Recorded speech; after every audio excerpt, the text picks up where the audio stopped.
Hebreus capítulo 3, nós vamos ler a partir do versículo número 7.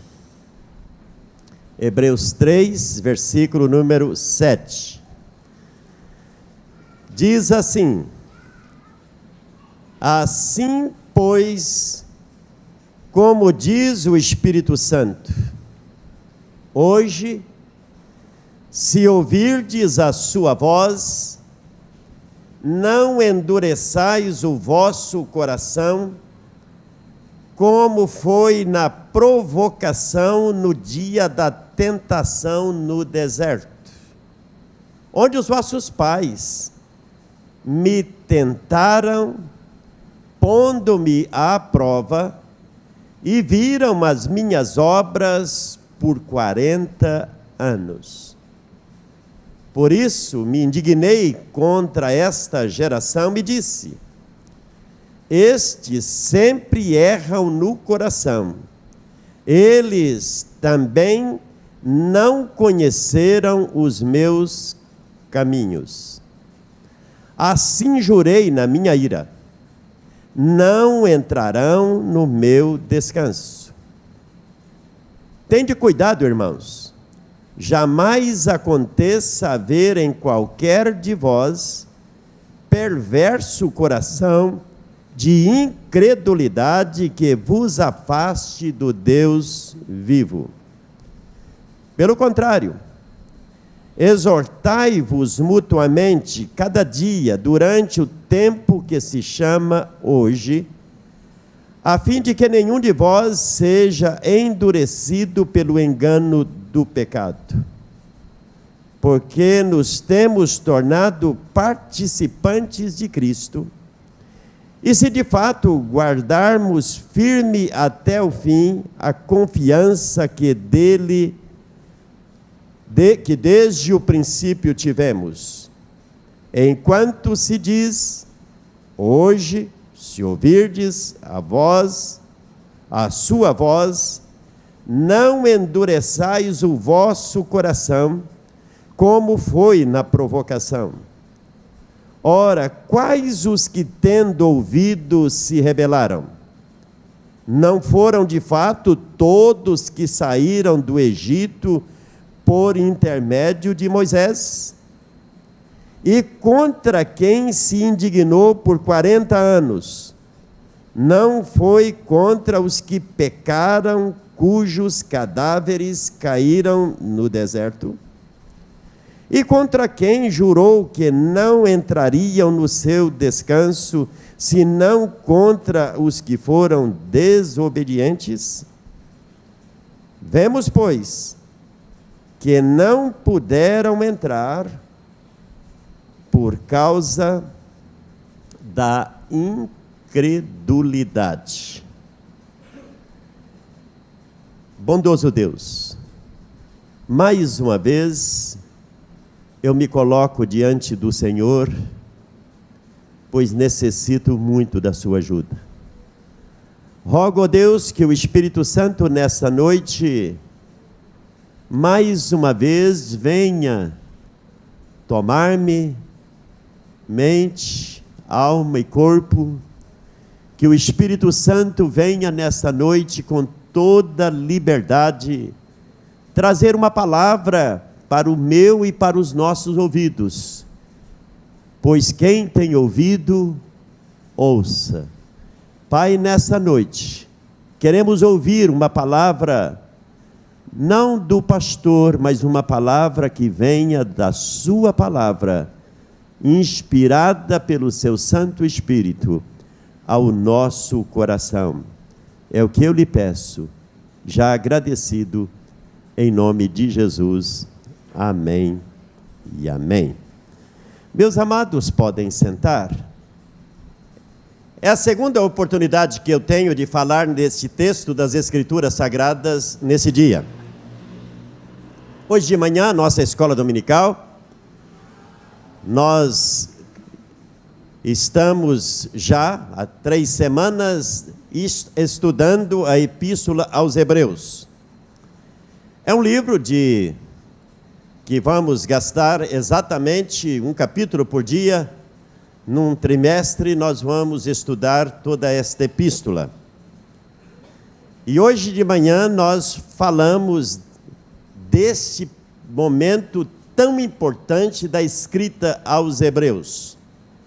Como pano de fundo, eu quero dizer para vocês por que esse livro foi escrito.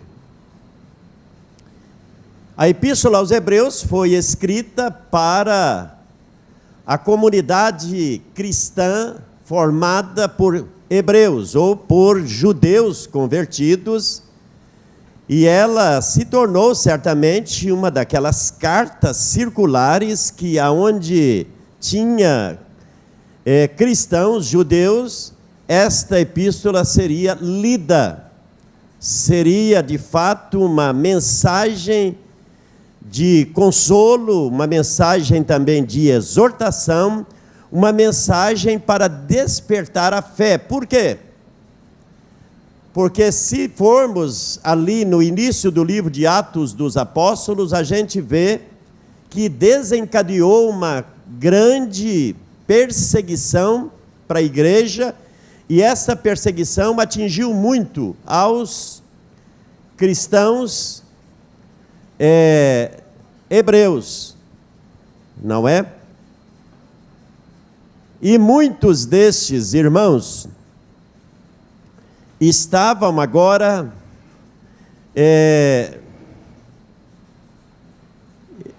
eu diria, dizendo assim, intimidados.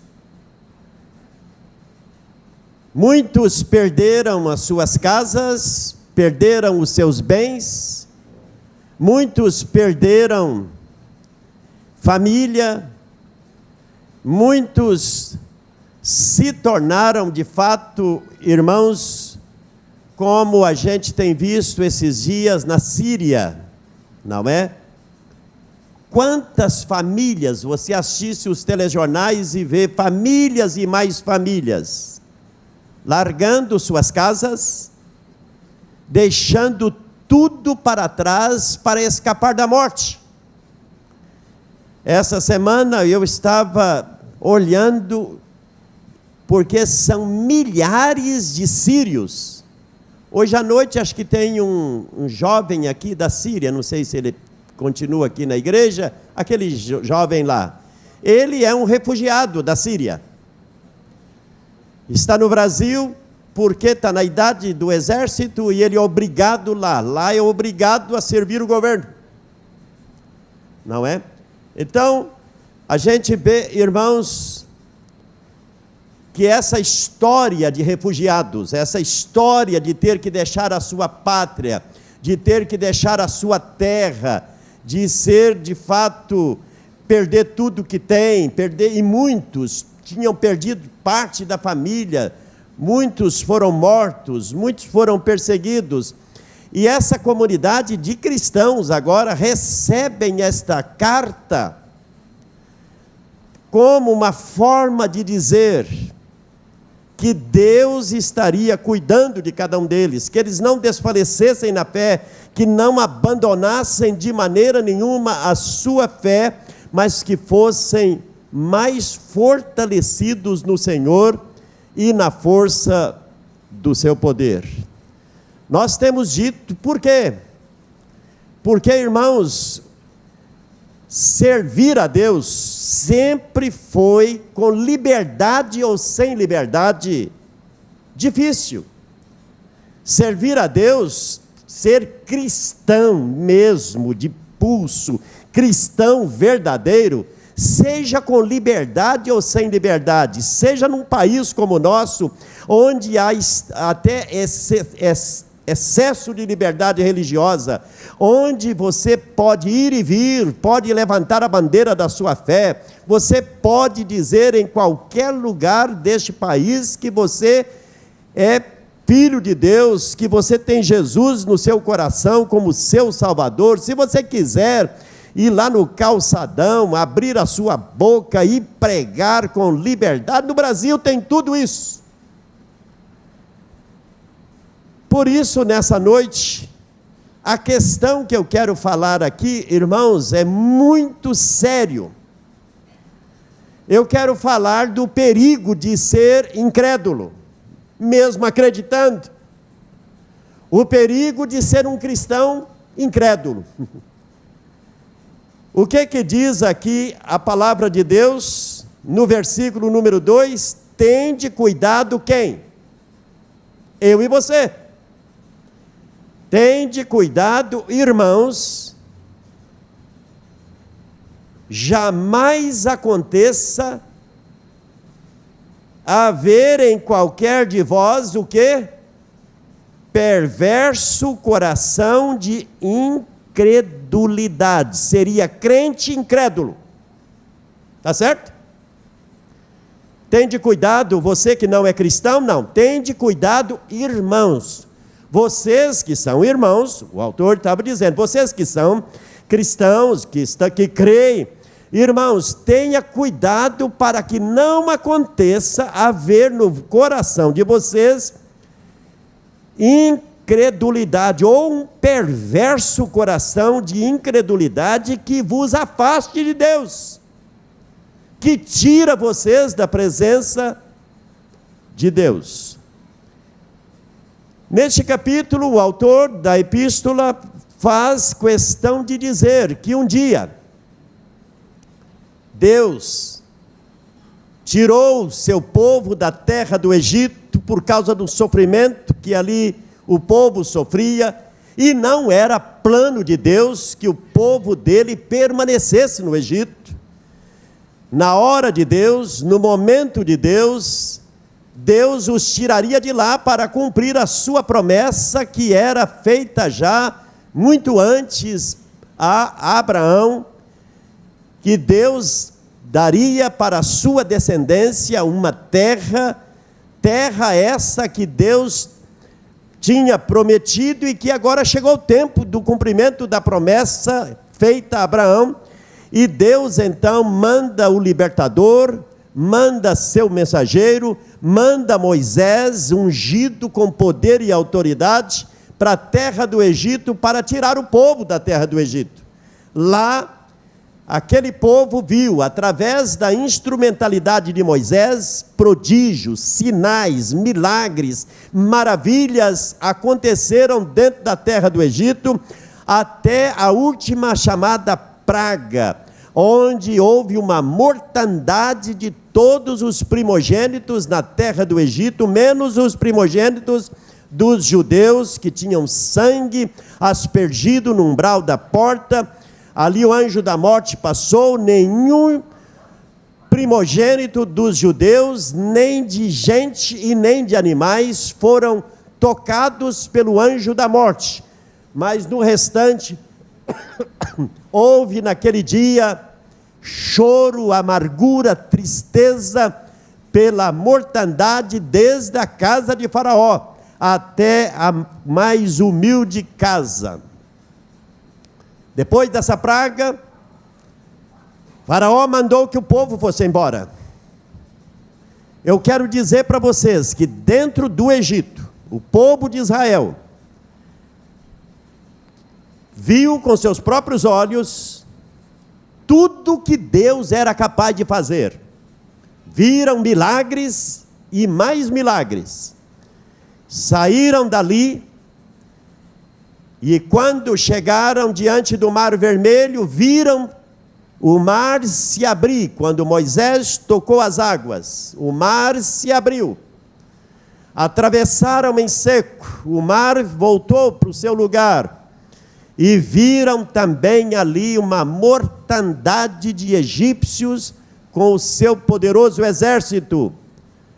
Não tinha dúvida que Deus, de fato, tinha um plano para aquele povo. Tinha um plano tremendo para aquele povo.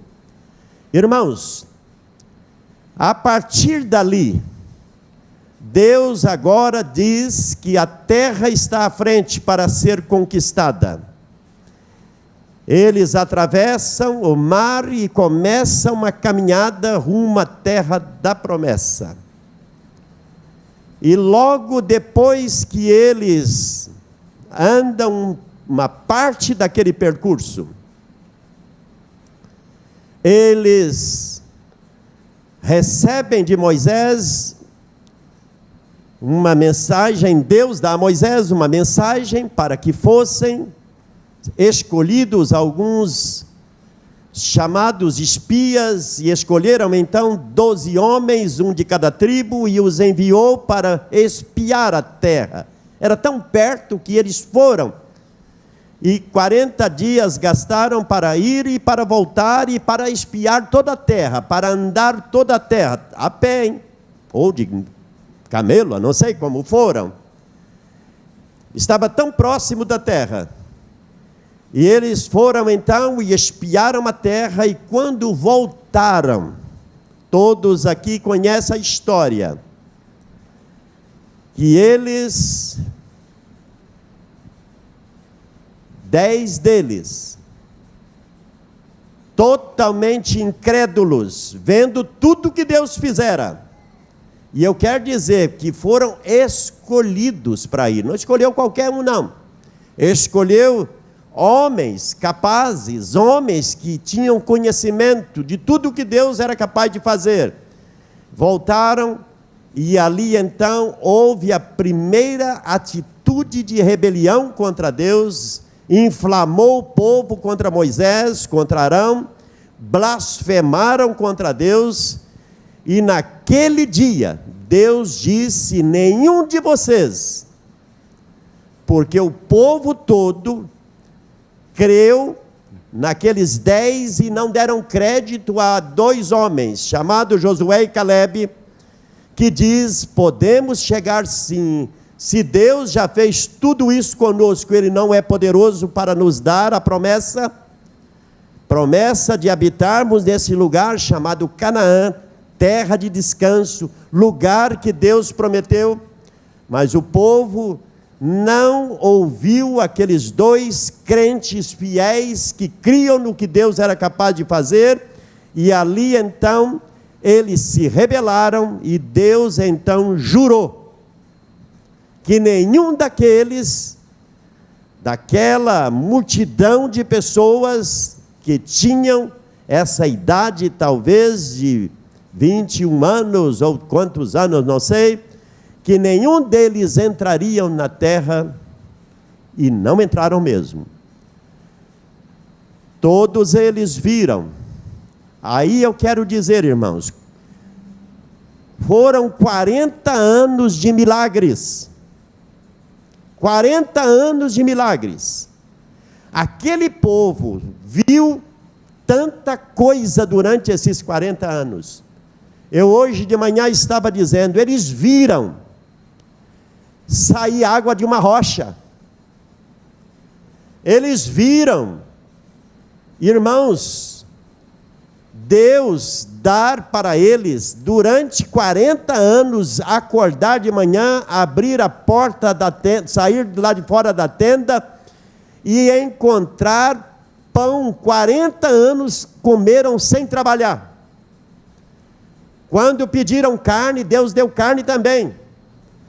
40 anos vendo milagres, 40 anos vendo prodígios, sinais, maravilhas, milagres. Aconteceram 40 anos. Não há dúvida que Deus estava com eles. Mas nada disso amoleceu o coração. Sempre se rebelaram. Em algumas dessas ocasiões morreram milhares de uma só vez. Em algumas ocasiões morreram milhares picados por serpentes venenosas. 40 anos aquele povo andou para lá e para cá e não chegou a lugar nenhum. Por quê? Porque mesmo sendo chamados de povo de Deus, chamados para ver maravilha de Deus, o seu coração os impediu de andar de lá para cá e não colocar o pé onde era a promessa de Deus. Por que eu estou dizendo tudo isso hoje à noite, irmãos? Porque a Epístola aos Hebreus, ela tem de fato esta finalidade. Como eu disse, ela era escrita para cristãos. E ela é escrita para nós que somos cristãos também, porque Sabemos que a fé, depois que Jesus veio a esta terra, não se limita a um povo exclusivo, mas a todos aqueles que nesta terra, não importa tribo, não importa nação, tribo, povo ou língua, onde houver alguém que reconheça Jesus como Salvador e Senhor, ali está o povo de Deus. O Evangelho é o poder de Deus para a salvação, não de um povo exclusivo, mas de todos aqueles que verdadeiramente crê e abrem o coração arrependidos e confessam a Jesus. Por isso, nessa noite, eu quero falar do perigo. O perigo da incredulidade. Hoje de manhã eu estava dizendo aqui, irmãos, que conheço muitos e certamente você conhece. Na minha terra dizia assim, que quando alguém comia muito, comia bastante, o mineiro lá diz, fulano está enfastiado. Usa essa expressão aqui no norte do Paraná, não, enfastiado, empazinado. Já viu o Danilo falar assim? Fulano está enfastiado. Não é? Come. Isto é, come, mas está enjoado. Irmãos, eu estava dizendo hoje de manhã que o povo judeu era aquele povo, comia, mandava, pedia, queremos carne, mandava carne, comia.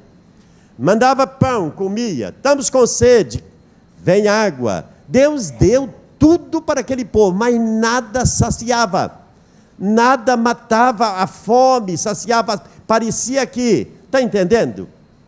Sempre estava dizendo que Deus não era bom, que aquela vida era chata. É aquela pessoa que está, como diz, né, chorando de barriga cheia, tudo. Mas parece que não tem nada. E eu estava então dizendo para os irmãos que parece que a história se repete sempre. O ser humano parece, irmãos, que não é diferente, a nossa geração não é diferente. A história da humanidade, ela sempre se repete. Vivemos uma ocasião de pessoas, de crentes, de igreja, irmãos, que parece que está enjoada de Deus, está, entendeu, enfastiada de Deus. Parece que recebe, mas não há mais aquele gozo, aquela alegria, aquela fome, aquela sede de dizer eu quero mais de Deus. Há pouco quebrantamento, há pouco reconhecimento da soberania, da santidade de Deus. Irmãos, vivemos como aquele povo era tão ousado para desafiar Deus, para dizer que Deus não gostava deles, que, está entendendo, eram tão ousados em blasfemar, em desafiar Deus. Mas a gente está numa época, irmãos, também muito perigosa, onde parece que a fome não é mais de Deus. Parece que os desejos da nossa geração são desejos de passageiro e não de eterno. São desejos que parece que todo dia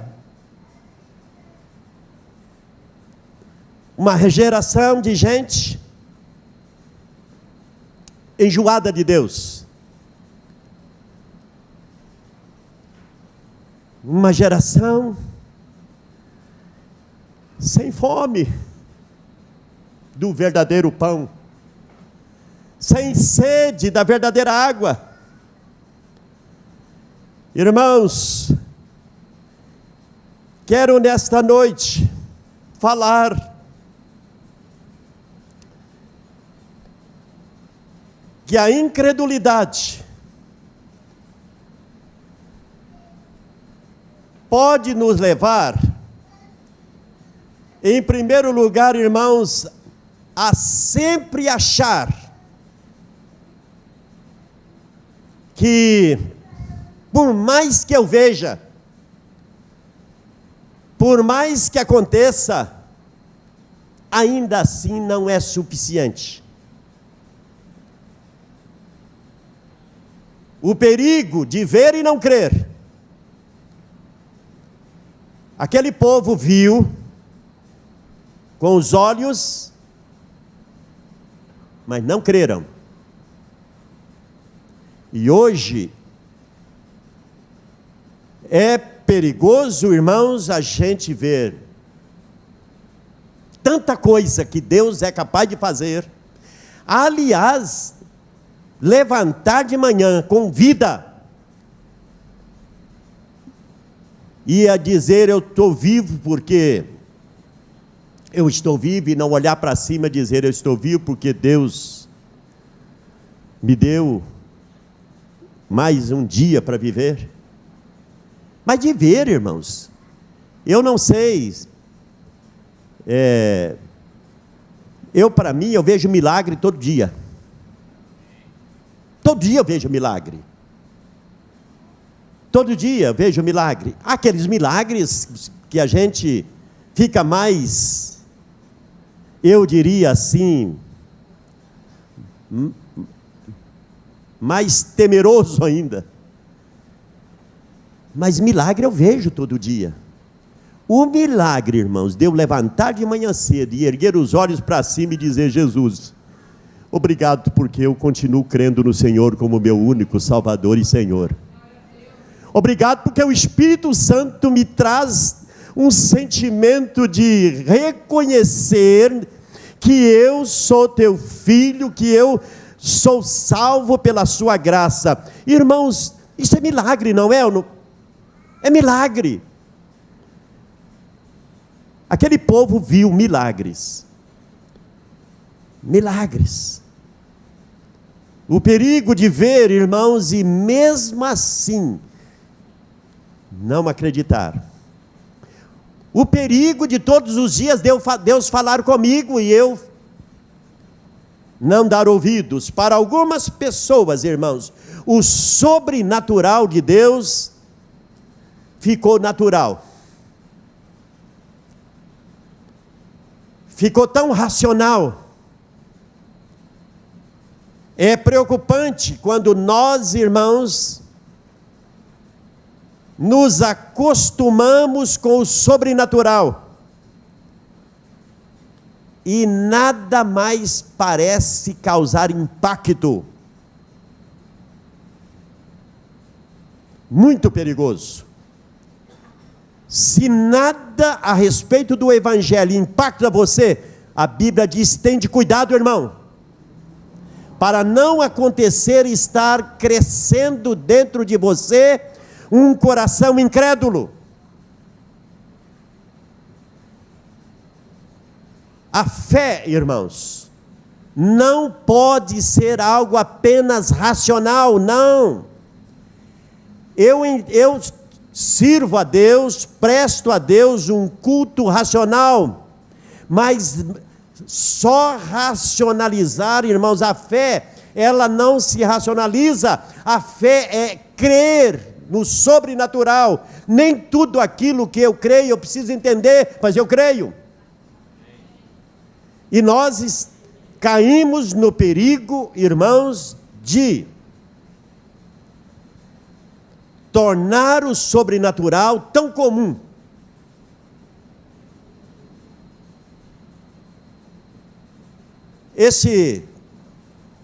Essa parte do capítulo 3 que lemos, fala também, irmãos, do perigo. Eu tenho repetido isso aqui alguns domingos à noite.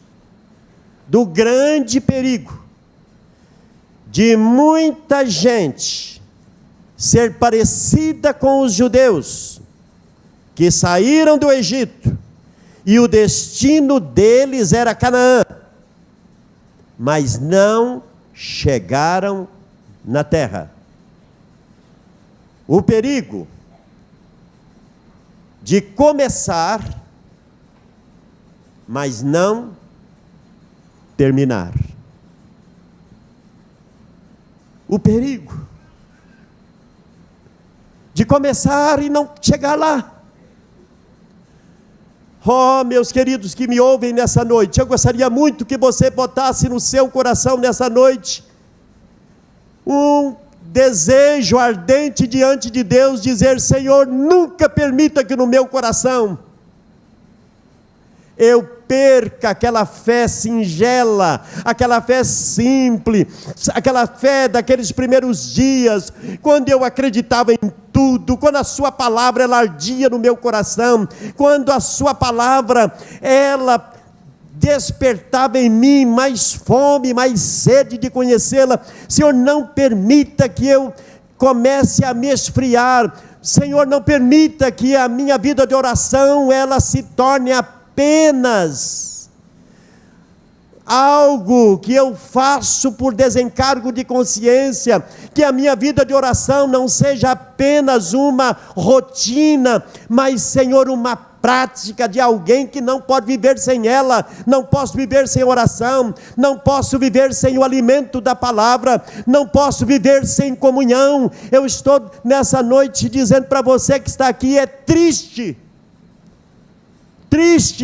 o que está acontecendo, irmãos, com a igreja, quando muita gente não faz diferença se vai à igreja ou não, se fica em casa ou não, se vai passear no shopping ou não, porque nós estamos vivendo numa época, irmãos, aonde nós estamos dizendo que a fé não é mais algo que eu tenha que ter compromisso diário com Deus. Cada dia parece, irmãos, que nós estamos permitindo que o nosso coração se esvazie do prazer de Deus e encha-se do prazer da terra. Tende cuidado, irmãos, para que não haja em vós perverso coração de incredulidade que vos afaste.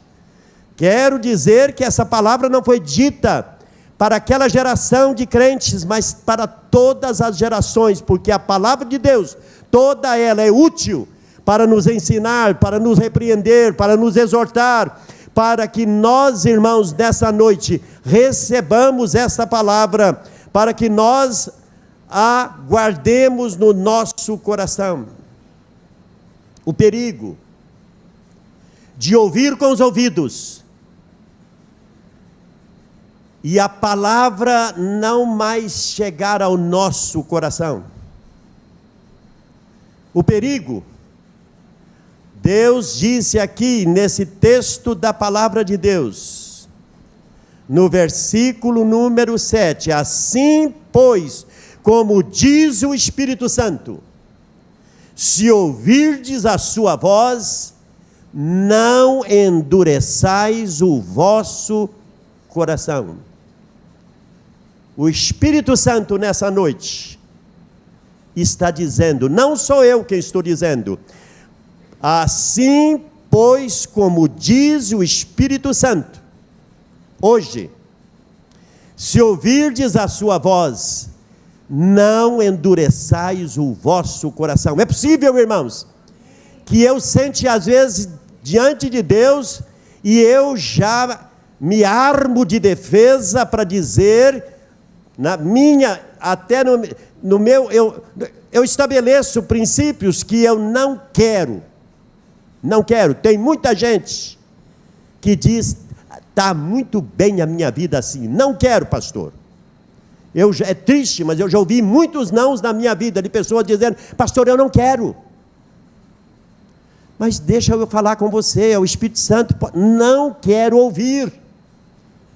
A Bíblia, irmãos, a palavra de Deus, ela é espada, e ainda uma espada que tem corte de dois lados.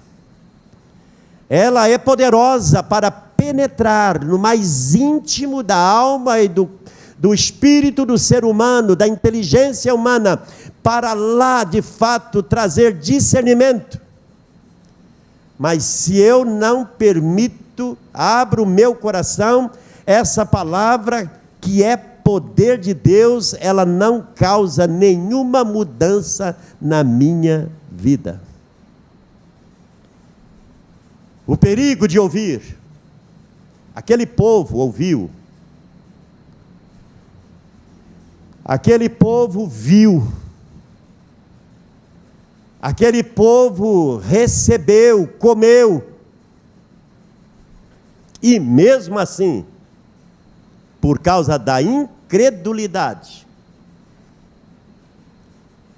não chegaram aonde Deus queria que eles chegassem. A Epístola aos Hebreus está dizendo: resta um repouso para o povo de Deus. Para Israel era Canaã, mas para nós hoje à noite, irmãos, o nosso repouso final é a glória. Não mais Canaã, mas a nova Jerusalém. Corremos um grande perigo, irmãos, de aqui na terra a gente ouvir tanto e ficar de fora como eles ficaram.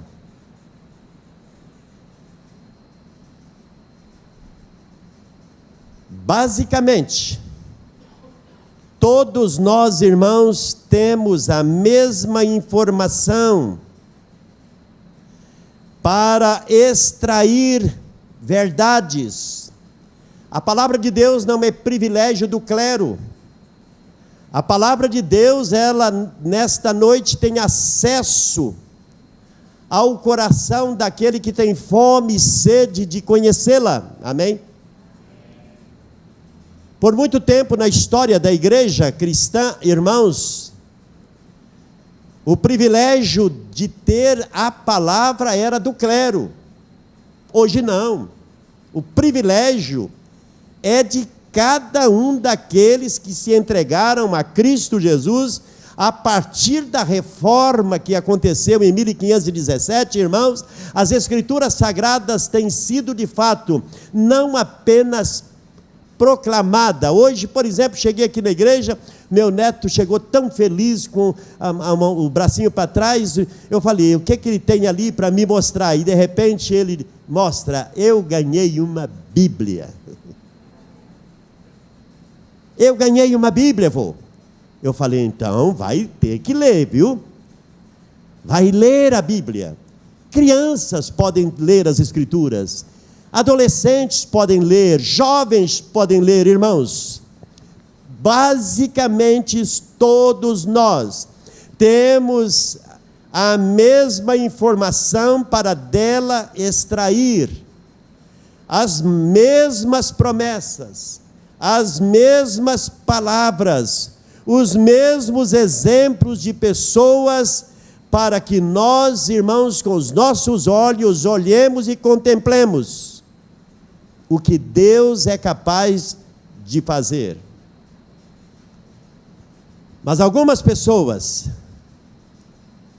guardam e outras não. Alguns ouvem, alguns recebem e guardam, mas outros não. Os filhos de Israel nos servem, irmãos,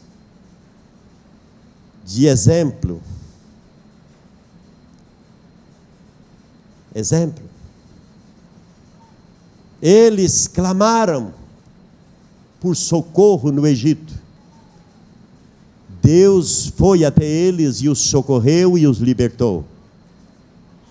Apesar de tudo que Deus fez, apesar de tudo que ouviram, de tudo que viram e receberam de milagres, ainda assim, eles ficaram de fora. A incredulidade, irmãos, rouba de nós a oportunidade de ver as maravilhas de Deus. Entenderam? Rouba de nós. Jesus, em certa ocasião do seu ministério, ele diz assim: olha, não vou poder fazer muita coisa para vocês não, porque vocês não creem. É interessante que em Cafarnaum foi um desses lugares que Jesus não pôde irmãos, que é Cafarnaum, onde Jesus foi criado.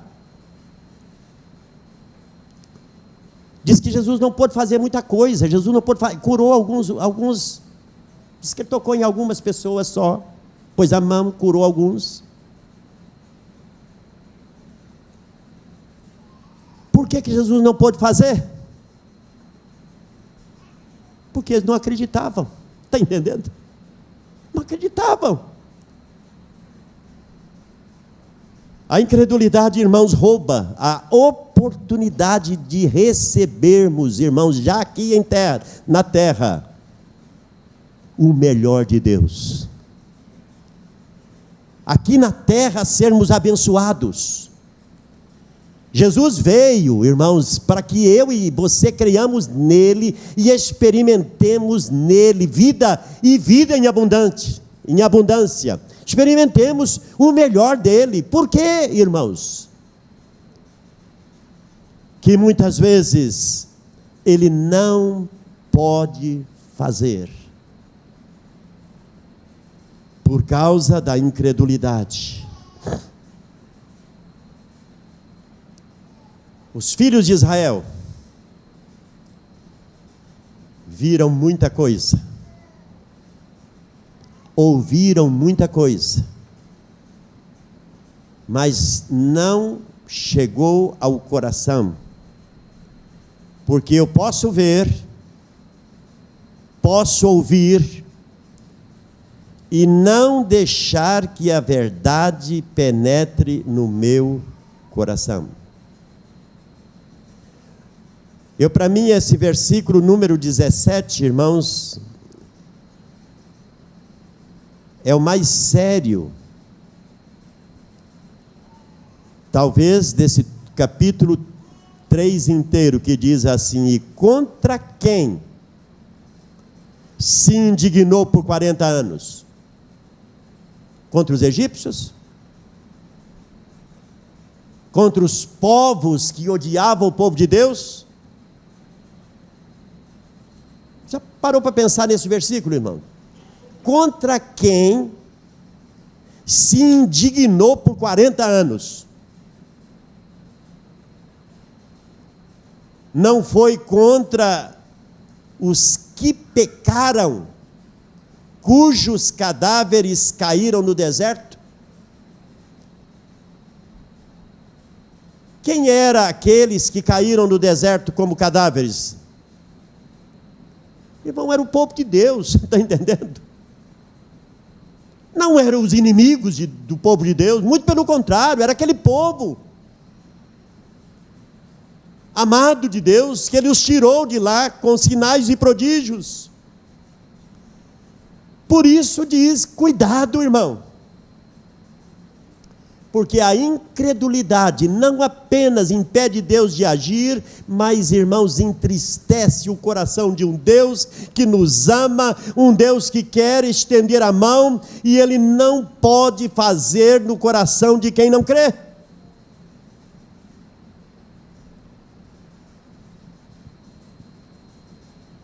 A incredulidade, irmãos, é comparada à dor que sentimos quando vemos um ente querido com dor.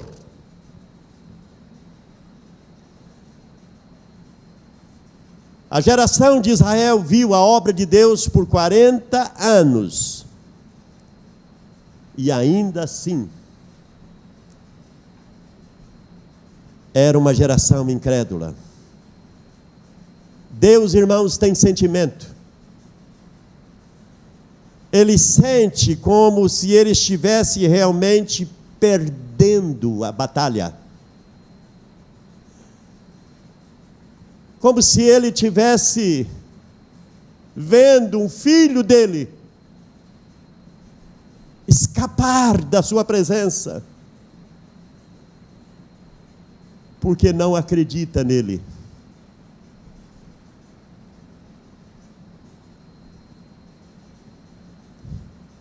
A incredulidade é o único pecado que impede Deus de fazer qualquer coisa na nossa vida, sabia? É o único pecado que impede Deus de fazer qualquer coisa na nossa vida.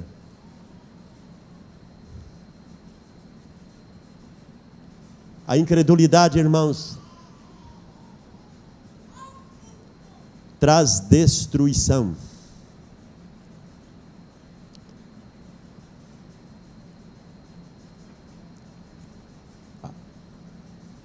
E a maior destruição que a incredulidade pode trazer, irmãos,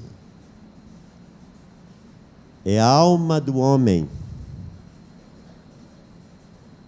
trocar de dono. É a alma do homem se enfermar. É como Paulo, escrevendo a Epístola aos Coríntios, no capítulo 11, ele disse: irmãos, aí na igreja em Corinto, tem muita gente fraca. É como se você pegasse uma virose e essa virose vai enfraquecendo. Mas Paulo diz: tem muita gente aí também doente. E tem muita gente que já morreu, mas continua na igreja. A incredulidade, ela traz destruição.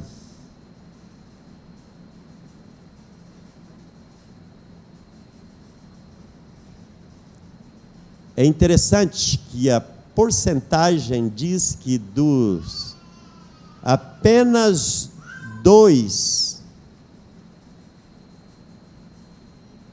daqueles 600 mil homens de idade, aquela idade responsável ali, apenas 2, por acreditar em Deus, pôs o pé na terra da promessa. Os outros 600 mil morreram naquele deserto. Isso significa, irmãos, que se contar os dias, 40 anos, uma média de 41 morreu por dia. Houve em algumas ocasiões lamento, choro.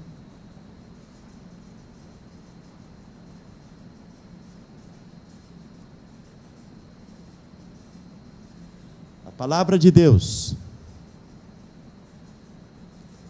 ela continua, irmãos, tendo o mesmo apelo. Ela é a mesma ontem, hoje e sempre. Por isso, o texto diz: por isso, hoje, ao ouvir essa voz, que é a voz do Espírito Santo, não deixe que no seu coração essa palavra não alcance. Diga para Deus, na sua razão, na sua mente, diga para Deus: Jesus, não quero te abandonar nunca.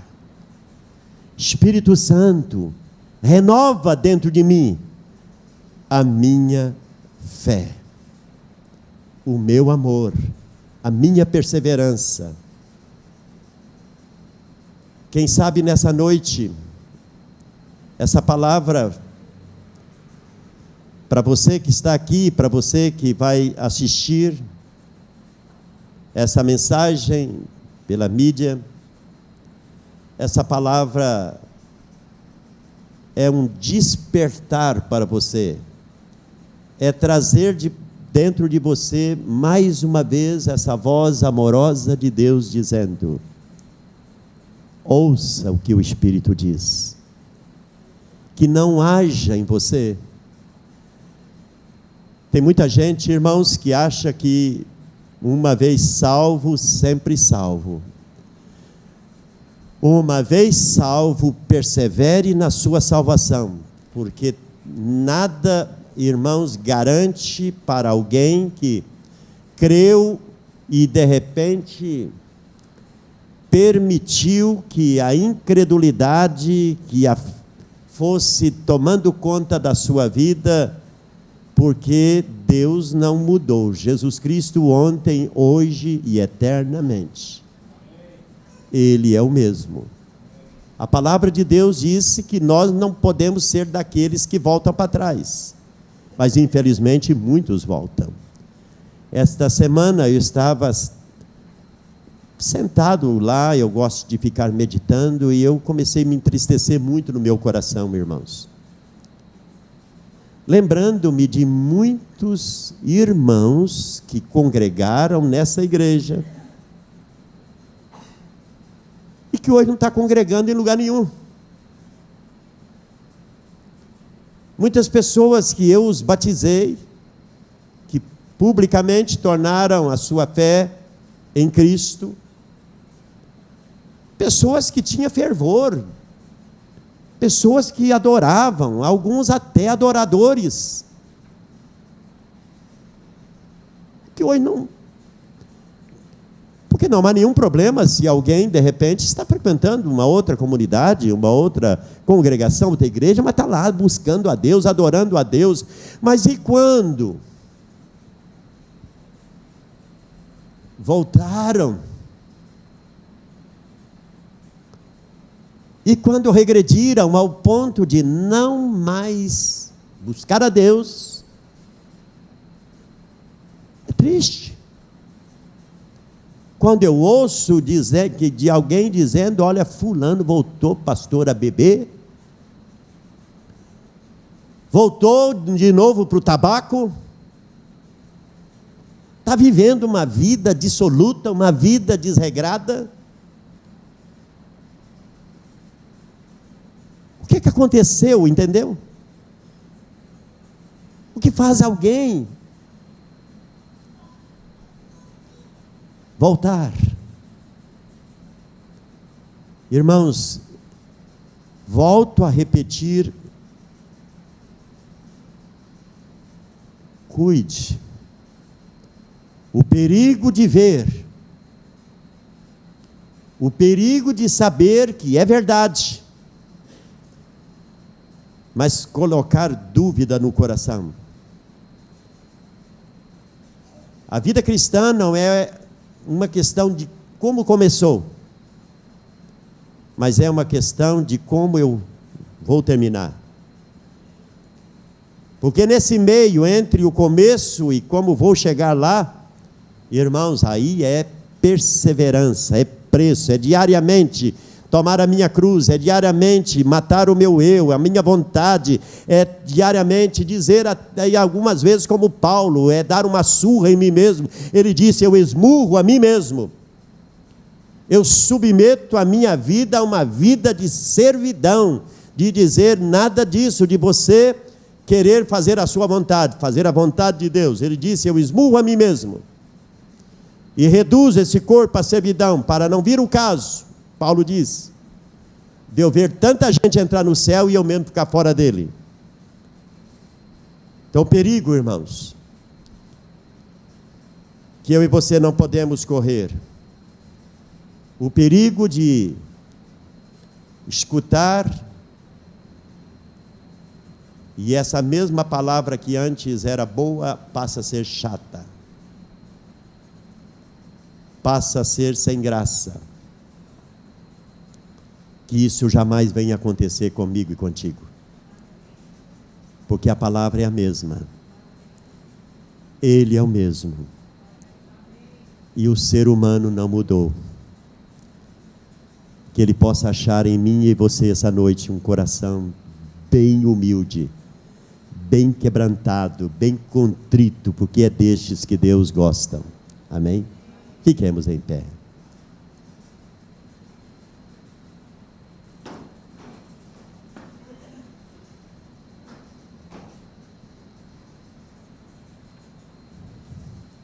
Sinceramente, você que está aqui hoje à noite, você ama a Deus hoje como você amava quando você o conheceu? A sua vida espiritual hoje, ela é melhor do que ela era quando você começou a caminhar com Deus?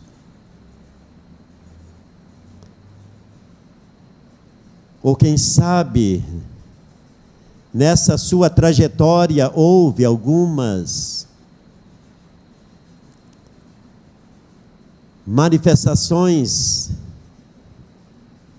barreiras, dificuldades, provas que levaram você a tirar os olhos dele.